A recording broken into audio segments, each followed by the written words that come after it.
दोस्तों, क्या आप जानते हैं कि यीशु मसीह के 12 से 30 साल तक के जीवन के बारे में ज्यादातर लोग भ्रम में हैं? कहीं उन्होंने भारत यात्रा की, कहीं किसी गुप्त साधना में। लेकिन क्या यह सच है? आज हम आपको बताएंगे सच और झूठ की पूरी कहानी बाइबल के आधार पर, जहां कोई कल्पना नहीं, सिर्फ सच्चाई और अद्भुत रहस्य है।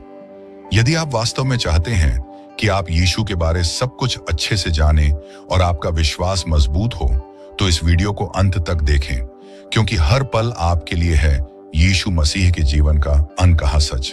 तैयार हो जाइए, क्योंकि यह कहानी बदल सकती है आपका दृष्टिकोण। क्या आपने कभी सोचा है, यीशु के जीवन के बारे में हम बहुत कुछ जानते हैं। उनका जन्म कैसे हुआ, यह हम बाइबल से पढ़ते हैं। उनके जन्म की कहानी आज पूरी दुनिया जानती है। चरनी में उनका जन्म हुआ। स्वर्गदूतों ने आकर चरवाहों को बताया कि उद्धारकर्ता पैदा हुआ है। माघी लोग दूर से आए और सोना, लोबान और गंधरस अर्पण की। फिर हम पढ़ते हैं कि कैसे राजा हेरोदेस ने यीशु को मारने की योजना बनाई, कैसे मरियम और यूसुफ मिस्र भाग गए और कैसे वह बाद में नासरत में बस गए। यह सब हमें बाइबल में बहुत स्पष्ट मिलता है। लेकिन एक सवाल है जो हर किसी के मन में उठता है। जब यीशु 12 साल के थे और मंदिर में विद्वानों से बातचीत कर रहे थे, और फिर जब वह 30 साल की उम्र में सार्वजनिक सेवकाई शुरू करते हैं, तो बीच के इन लगभग 18 सालों में क्या हुआ? यह एक बड़ा रहस्य है, क्योंकि बाइबल इस पर ज्यादा जानकारी नहीं देती। और यही कारण है कि बहुत से लोग अलग अलग कहानियां गढ़ते हैं। कोई कहता है यीशु भारत गए थे, कोई कहता है उन्होंने तिब्बत में बौद्धों से शिक्षा ली, कोई कहता है मिस्र में गुप्त विद्या सीखी।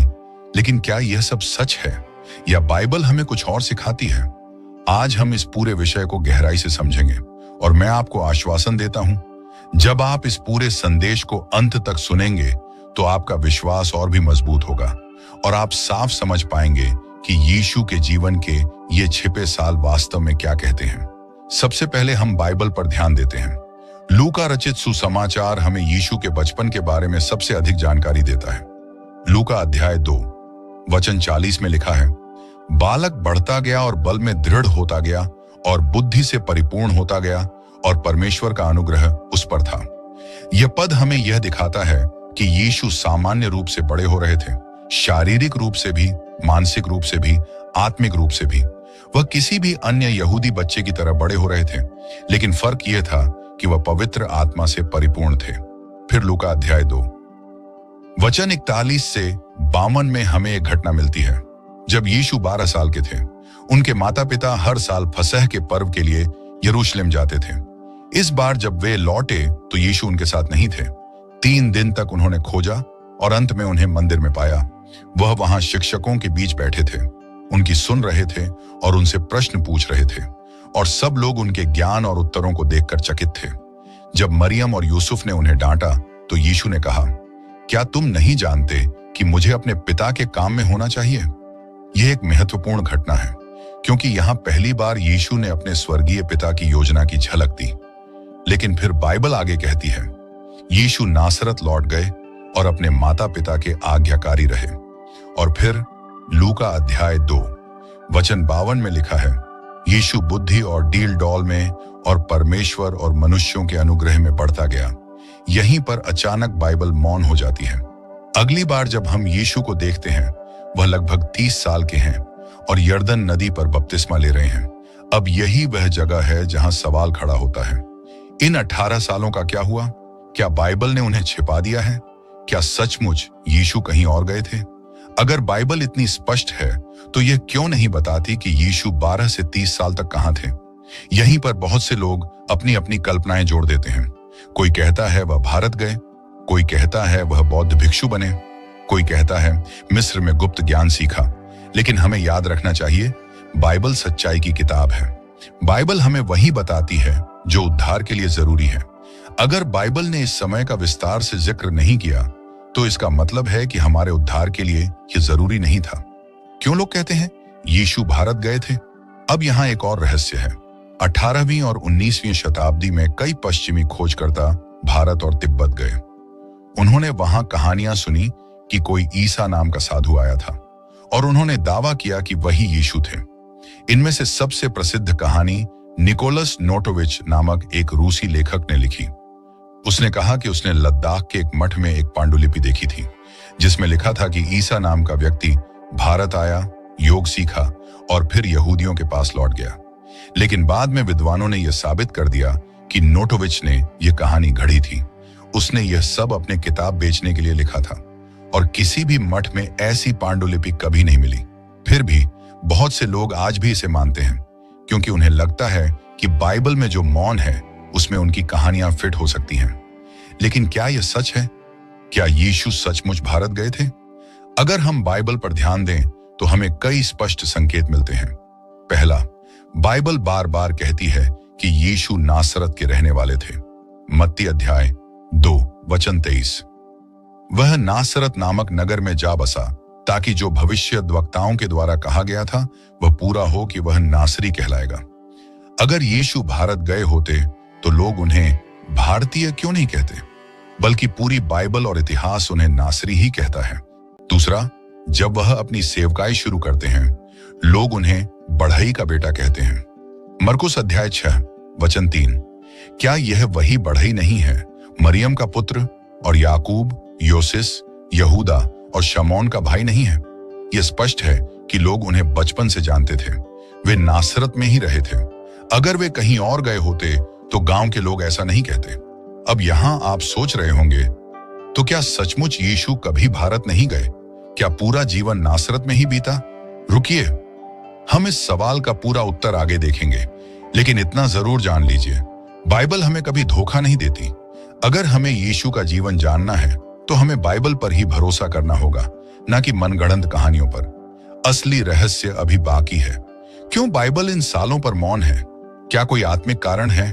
और यह हमारे लिए क्या सिखाता है? अब हम इन्हें एक एक करके देखेंगे और फिर बाइबल की रोशनी में सच्चाई को समझेंगे।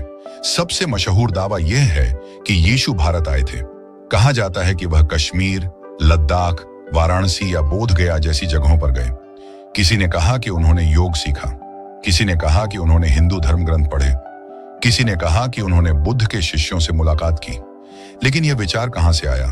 असल में इस कहानी की जड़ 19वीं सदी में है।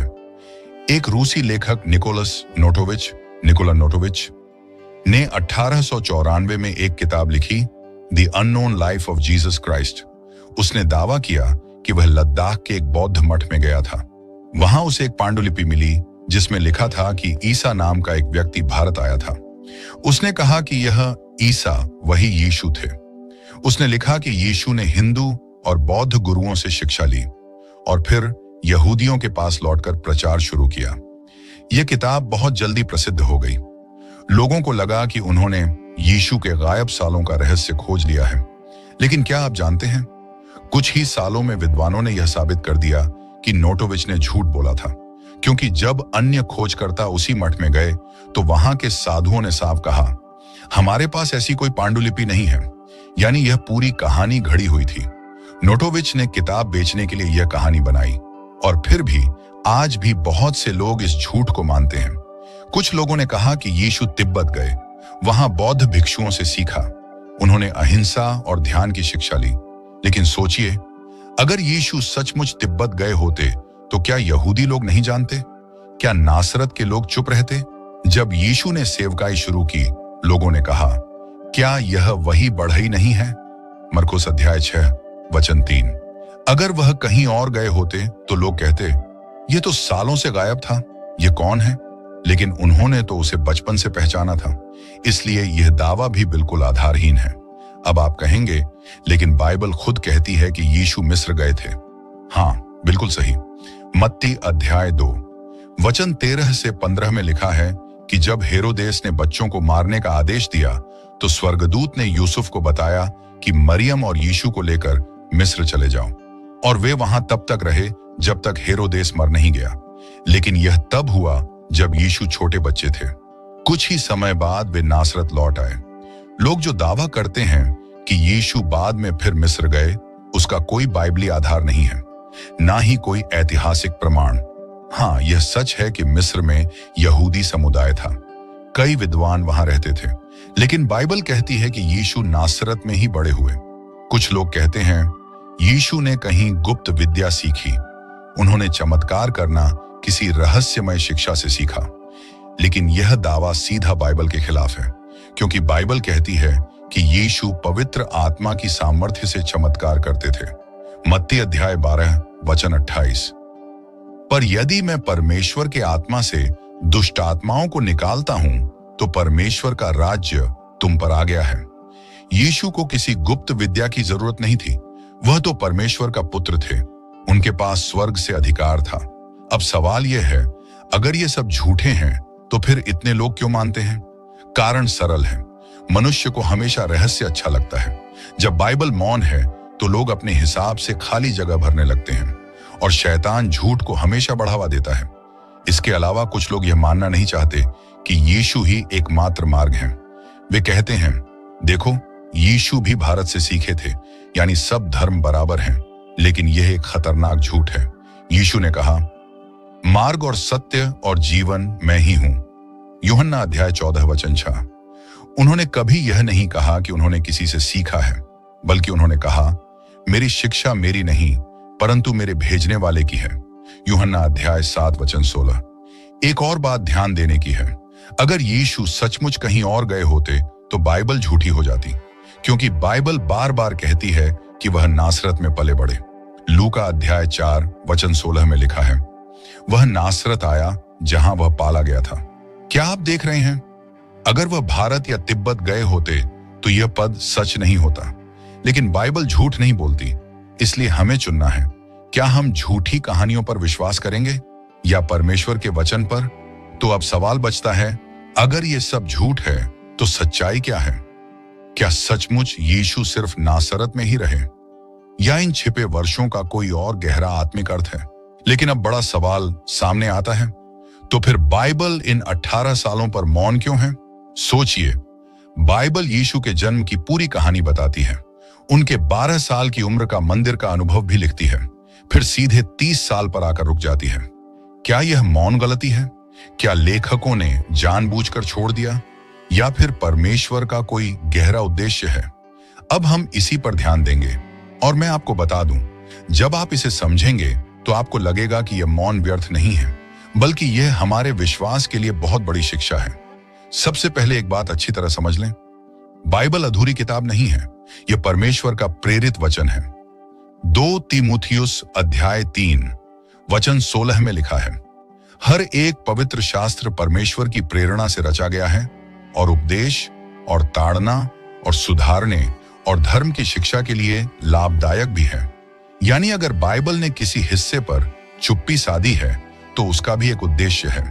परमेश्वर कुछ बातें इसलिए नहीं बताता क्योंकि वे हमारे उद्धार के लिए जरूरी नहीं। हमें वही दिया गया है जो हमारे लिए पर्याप्त है। व्यवस्था विवरण अध्याय 29 वचन 29 कहता है, गुप्त बातें तो हमारे परमेश्वर यहोवा की हैं, परंतु जो बातें प्रकट की गई हैं वे सदा के लिए हम और हमारे वंश के लिए हैं। इसका मतलब है कुछ बातें परमेश्वर ने छिपाई हैं, लेकिन जो जरूरी है वह हमें दे दी गई है। अब सोचिए, जब बाइबल मौन है तो यह भी हमें एक शिक्षा देता है। यह शिक्षा यह है कि परमेश्वर तैयारी के समय को छिपा कर रखता है। वह हमें केवल वही दिखाता है जो उसके समय में जरूरी है। यीशु के जीवन के ये 18 साल असल में तैयारी का समय थे। एक ऐसा समय जब वे सार्वजनिक रूप से नहीं बल्कि गुप्त रूप से बढ़ रहे थे। उनका चरित्र, उनकी आत्मिकता, उनकी जिम्मेदारी सब नासरत में विकसित हो रही थी। यह केवल यीशु के जीवन में ही नहीं हुआ। बाइबल के कई महान व्यक्तियों के जीवन में मौन वर्ष रहे हैं। मूसा 40 साल मिस्र में राजकुमार के रूप में रहे, लेकिन फिर 40 साल मिद्यान के जंगल में छिपकर भेड़ें चराते रहे। उसके बाद ही परमेश्वर ने उन्हें इजराइल को छुड़ाने के लिए बुलाया। दाऊद को नबी शमूएल ने राजा के लिए अभिषेक किया था, लेकिन तुरंत वह सिंहासन पर नहीं बैठे। वह कई साल जंगलों में भागते रहे, गुप्त रूप से परमेश्वर की तैयारी से गुजरते रहे। यूहन्ना बपतिस्मा देने वाला लूका अध्याय 1 वचन 80 में लिखा है, और बालक बड़ा होता और आत्मा में बलवती होता गया और इस्राएल में प्रकट होने के दिन तक जंगलों में रहा। यानी यूहन्ना भी लंबे समय तक छिपे रहे और केवल सही समय पर प्रकट हुए। पौलुस प्रेरित पौलुस के जीवन में भी ऐसा हुआ। जब वह दमिश्क के रास्ते पर प्रभु से मिले तो तुरंत सेवकाई शुरू नहीं की। गलातियों अध्याय 1 वचन 17 बताता है कि वह अरब देश गए और कई सालों तक छिपे रहे। फिर ही उन्होंने प्रचार शुरू किया। क्या आप देख रहे हैं? परमेश्वर का तरीका यही है, पहले छुपाकर तैयारी करना, फिर समय आने पर प्रकट करना। अब वापस यीशु पर आते हैं। क्यों परमेश्वर ने उनके जीवन के इन सालों को छुपाया? पहला कारण, मानवता का अनुभव लेना। यीशु को हमारे जैसे हर अनुभव से गुजरना था। इब्रानियों अध्याय 4 वचन 15 कहता है, क्योंकि हमारा ऐसा महायाजक नहीं जो हमारी निर्बलताओं में हमारे साथ सहानुभूति न रख सके, वरन वह सब बातों में हमारी न्याय परीक्षा में पड़ा तो भी बिना पाप के रहा। सोचिए, अगर यीशु सीधे 12 साल से सेवकाई में आ जाते तो क्या वे युवावस्था, मेहनत, परिवार की जिम्मेदारी, समाज का दबाव, इन सब का अनुभव लेते? नहीं, लेकिन 18 सालों तक नासरत में रहकर उन्होंने यह सब अनुभव किया, ताकि जब हम उनके पास जाएं तो वे कह सकें, मैं जानता हूं तुम किससे गुजर रहे हो। दूसरा कारण, आज्ञाकारिता का उदाहरण। लूका अध्याय 2 वचन 51 कहता है कि यीशु अपने माता पिता के आज्ञाकारी रहे, यहां तक कि वह परमेश्वर का पुत्र होते हुए भी घर के कामों में आज्ञाकारी बने रहे। उन्होंने दिखाया कि परमेश्वर की योजना में आज्ञाकारिता बहुत बड़ी बात है। तीसरा कारण, तैयारी का समय। उन वर्षों में यीशु पवित्र आत्मा में बढ़ रहे थे। परमेश्वर उन्हें सार्वजनिक सेवकाई के लिए तैयार कर रहा था। जब सही समय आया तो उन्होंने बपतिस्मा लिया और चमत्कार करना शुरू किया। अब यह मौन हमारे लिए क्या अर्थ रखता है? धैर्य रखना। अक्सर हम चाहते हैं कि परमेश्वर तुरंत काम करे, लेकिन परमेश्वर पहले हमें छिपाकर तैयार करता है। जैसे यीशु के जीवन में, वैसे ही हमारे जीवन में भी। छोटे कामों में विश्वास योग्य होना। यीशु नासरत में साधारण जीवन जी रहे थे। शायद लकड़ी काटते, फर्नीचर बनाते, परिवार चलाते, लेकिन वही उन्हें तैयार कर रहा था। अगर हम छोटे कामों में विश्वास योग्य हैं तो परमेश्वर हमें बड़े काम सौंपेगा।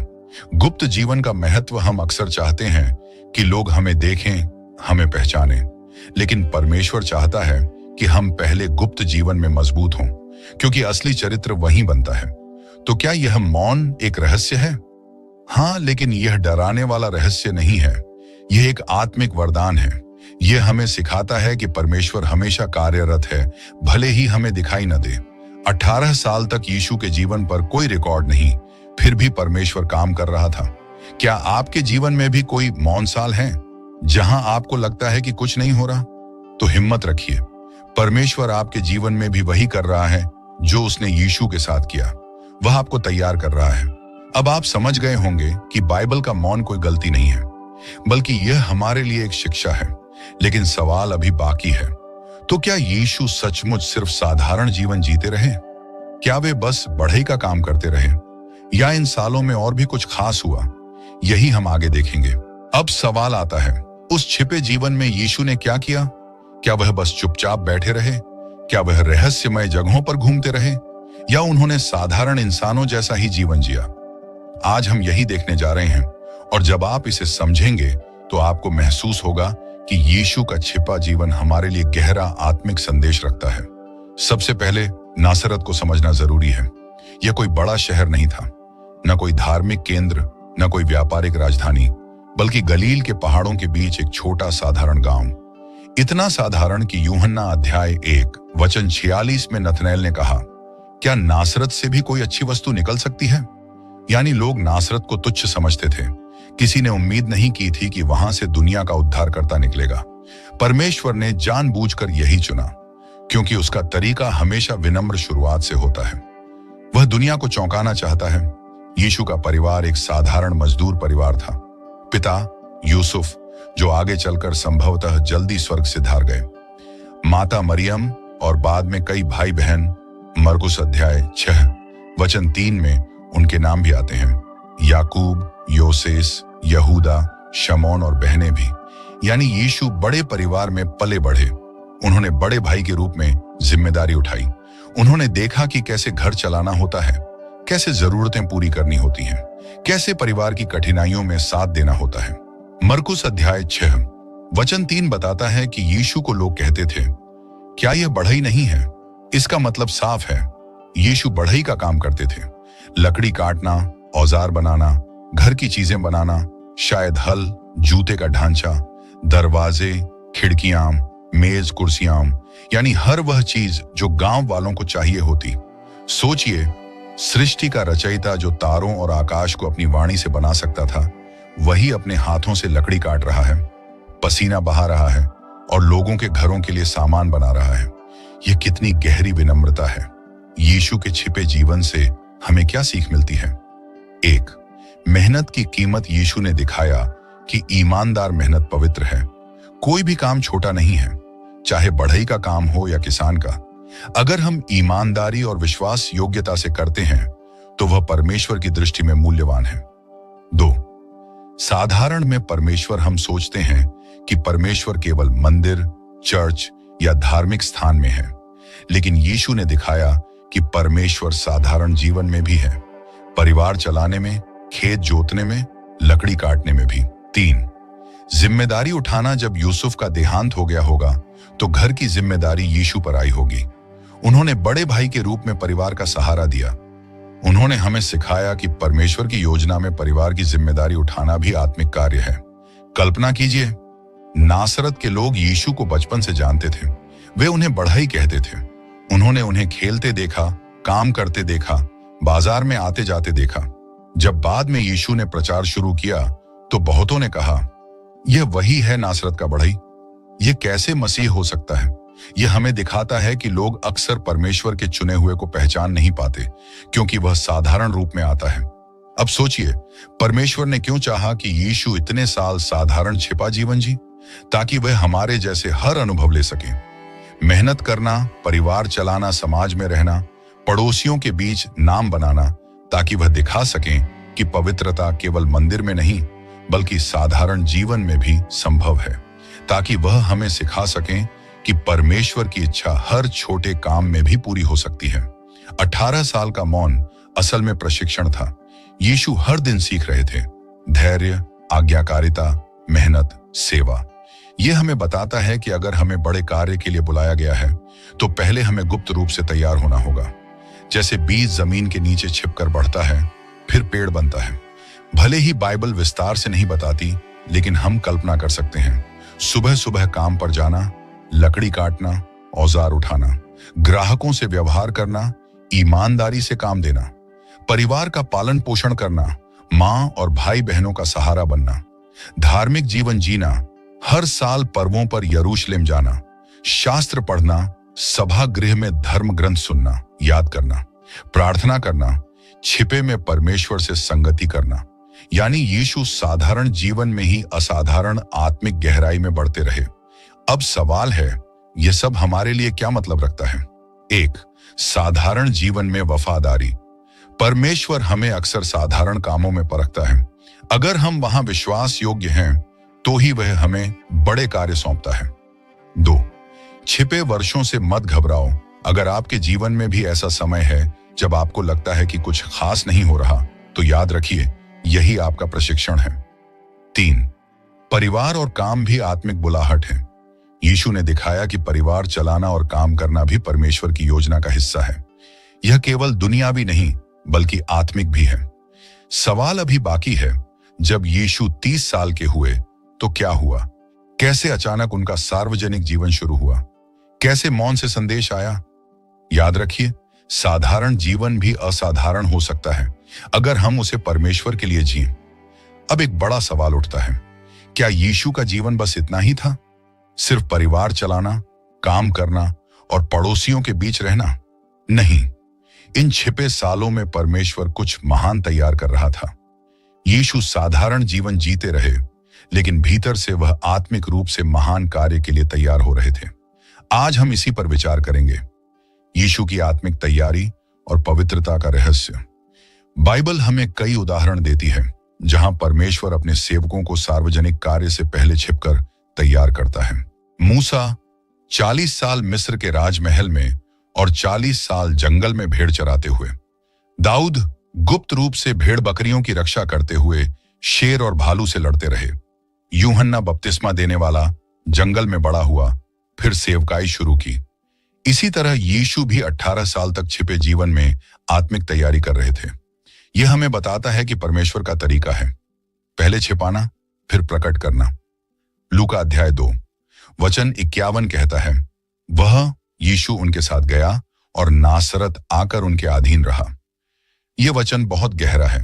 यीशु परमेश्वर के पुत्र थे, फिर भी उन्होंने अपने माता पिता की आज्ञा मानी।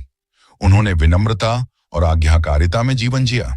यही आज्ञाकारिता आगे जाकर उन्हें परमेश्वर की इच्छा पूरी करने में सक्षम बनाएगी। लूका अध्याय 2 वचन 52 कहता है, और यीशु बुद्धि और डील डॉल में और परमेश्वर और मनुष्यों की प्रसन्नता में बढ़ता गया।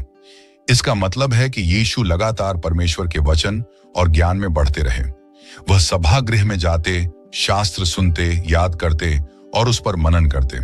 उनके मन में पहले से ही परमेश्वर का वचन भरा हुआ था।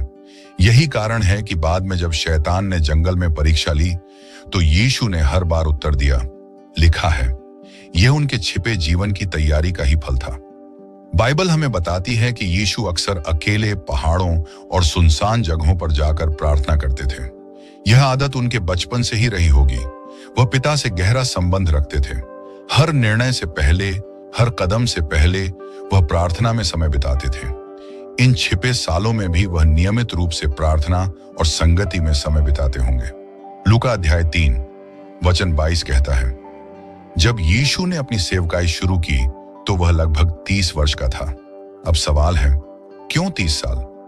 यहूदियों की व्यवस्था में याजकों की सेवकाई भी 30 साल की उम्र से शुरू होती थी। गिनती 4:3।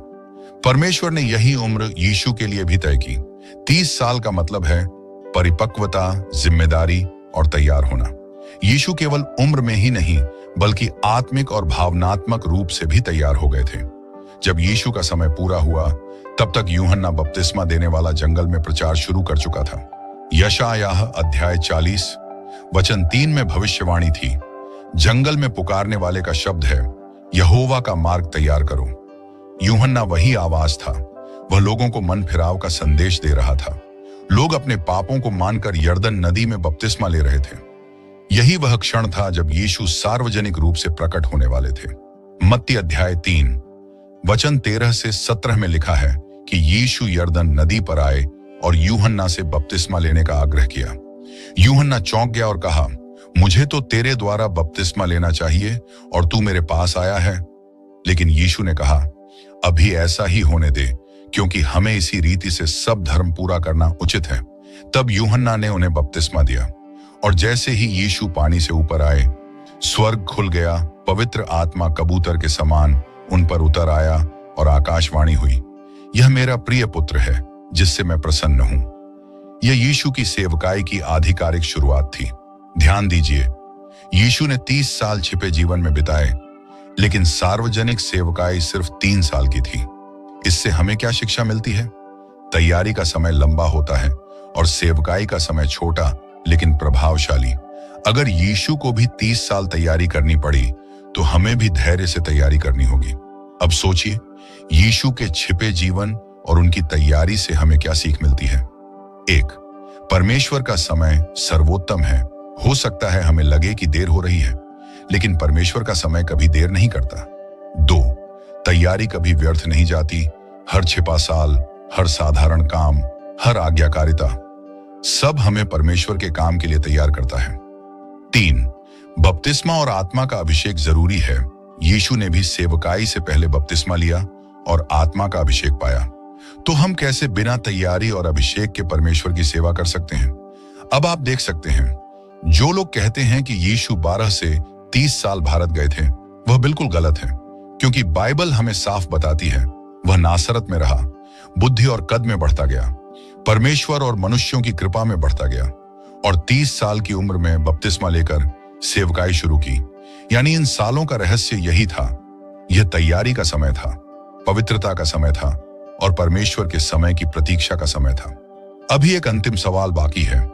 अब हम आपको यह दिखाएंगे कि यीशु का जीवन न केवल सत्य और पवित्रता का प्रतीक है, बल्कि वह हमें हमारे जीवन में विश्वास, धैर्य और सेवा का आदर्श भी दिखाता है। यीशु मसीह केवल इंसान नहीं थे, बल्कि परमेश्वर के पुत्र और उद्धारकर्ता थे। मत्ती अध्याय 1 वचन 21 में लिखा है, वह अपने लोगों का उनके पापों से उद्धार करेगा। इब्रानियों अध्याय 7 वचन 26 में लिखा है, एक ऐसा महायाजक जो पवित्र, निर्दोष और निष्कलंक है। इसका मतलब है कि उनका जीवन पूर्ण रूप से पवित्र और निर्दोष था। वे कभी पाप नहीं करते थे। उनका उद्देश्य सिर्फ मानवता का उद्धार था। यह हमें सिखाता है कि जब हम यीशु के जीवन को समझते हैं तो हमें उनके चरित्र, आदर्श और उद्देश्य की गहरी समझ मिलती है। यीशु मसीह ने हमेशा प्रेम, करुणा और दया का उदाहरण प्रस्तुत किया। उन्होंने बीमारों को चंगा किया, दृष्टिहीनों को रोशनी दी, भूखों को भोजन दिया, पापियों को माफ किया। लूका अध्याय 19 वचन 10 में लिखा है, मनुष्य का पुत्र आया ताकि खोए हुए लोगों को उद्धार दे। इससे हमें सीख मिलती है कि सच्चा प्रेम केवल शब्दों में नहीं बल्कि कर्मों में दिखाई देता है। बाइबल बताती है कि यीशु ने अपने बचपन और युवा अवस्था में नासरत में एक साधारण जीवन जिया। वे अपने माता पिता की आज्ञा का पालन करते थे। लूका अध्याय 2 वचन 50। वे बढ़ई का काम करते थे, गांव वासियों के बीच सामान्य जीवन बिताते थे। इस साधारण जीवन में ही उनका नम्रता का संदेश है। यानी महानता हमेशा बड़े पद, धन या शक्ति में नहीं बल्कि नम्रता और ईमानदारी से किए गए छोटे छोटे कामों में छिपी होती है। यीशु ने अपने पूरे जीवन में सेवा को प्राथमिकता दी। उन्होंने लोगों को शिक्षा दी, पापियों को मार्ग दिखाया, अपने प्राण को बलिदान कर मानवता के उद्धार का मार्ग खोला। मत्ती अध्याय 20 वचन 28 में लिखा है, मनुष्य का पुत्र भी आया ताकि लोगों की सेवा करे और अपने प्राण के बदले में उद्धार दे। इससे हमें यह सीख मिलती है कि सच्ची महानता दूसरों की सेवा में है। बाइबल में 12 से 30 साल के बीच यीशु का जीवन गोपनीय लेकिन अत्यंत महत्वपूर्ण था। लूका अध्याय 2 वचन 52 में लिखा है कि यीशु बुद्धि, कद और परमेश्वर के अनुग्रह में बढ़ता गया। यह बताता है कि उनका जीवन केवल साधारण नहीं था, वे आत्मिक रूप से तैयार हो रहे थे। उन्होंने यह समय धैर्य, आज्ञाकारिता और ज्ञान में बढ़ने के लिए बिताया। यह हमें सिखाता है कि जीवन में यदि हम परमेश्वर की योजना के अनुसार धैर्य और मेहनत करें तो समय आने पर हमारे प्रयास फलदायक होंगे। यीशु ने केवल लोगों की मदद नहीं की बल्कि उन्होंने कष्ट देने वालों को भी क्षमा किया। क्रूस पर भी जब उनके दुश्मनों ने उन्हें पीटा और मारा तो उन्होंने कहा, पिता उन्हें क्षमा कर क्योंकि वे नहीं जानते कि वे क्या कर रहे हैं। लूका अध्याय 23 वचन 34। यह सिखाता है कि सच्चा प्रेम और सच्ची महानता दूसरों को माफ करने और बिना स्वार्थ सेवा करने में निहित है। यीशु के जीवन से हमें कई महत्वपूर्ण शिक्षा मिलती है। 1. धैर्य रखना। उनका छुपा जीवन यह सिखाता है कि परमेश्वर के समय का इंतजार करना महत्वपूर्ण है। 2. सच्चाई और पवित्रता। जीवन में कभी झूठ या कपट नहीं करना चाहिए। 3. सेवा में महानता। दूसरों के लिए अपने समय और प्रयास देना ही सच्चा आदर्श है। 4. प्रेम और करुणा। हर कार्य में दूसरों का भला सोचना। 5. विश्वास और आशा। परमेश्वर की योजना पर भरोसा रखना। यीशु ने साधारण गांव में अपने कार्यों के माध्यम से महानता का उदाहरण दिखाया। बढ़ई का काम करते हुए उन्होंने परिश्रम और ईमानदारी का संदेश दिया। माता पिता की आज्ञा मानते हुए उन्होंने नम्रता और आदर्श जीवन दिखाया। अन्य लोगों की सेवा करते हुए उन्होंने प्यार और करुणा की शिक्षा दी। इससे हमें यह समझ आता है कि हर छोटा और सही काम परमेश्वर के लिए महत्वपूर्ण है। यीशु का जीवन सिर्फ शिक्षा देने के लिए नहीं था, उनका उद्देश्य था हमारा उद्धार। उन्होंने हमारे पापों के लिए बलिदान दिया। उनके जीवन में दिखाए गए आदर्श और शिक्षाएं हमें मार्गदर्शन करती हैं। हम उनके आदर्शों को अपनाकर आत्मिक रूप से मजबूत हो सकते हैं। दोस्तों, अब हमने जाना यीशु का छुपा जीवन पवित्रता, धैर्य और तैयारी का प्रतीक था। उनका सार्वजनिक जीवन प्रेम, सेवा और करुणा का आदर्श था। उनका जीवन हमें सिखाता है कि सच्ची महानता केवल पद, शक्ति या धन में नहीं बल्कि सच्चाई, सेवा और नम्रता में होती है। तो जब भी आप जीवन में कठिनाई या लंबा इंतजार देखें, याद रखें, परमेश्वर का समय और योजना हमेशा पूर्ण होती है। दोस्तों, यही है हमारे इस वीडियो का गहरा संदेश। यीशु मसीह का जीवन हमें विश्वास, धैर्य, सेवा और पवित्रता की शिक्षा देता है। उनके आदर्शों को अपनाकर हम भी अपने जीवन को अधिक सार्थक और परमेश्वर की योजना के अनुसार बना सकते हैं। यदि आप इस वीडियो को पसंद करते हैं तो इसे लाइक और शेयर करें और ऐसे और बाइबल आधारित सिखाने वाले वीडियो के लिए सब्सक्राइब करना ना भूलें।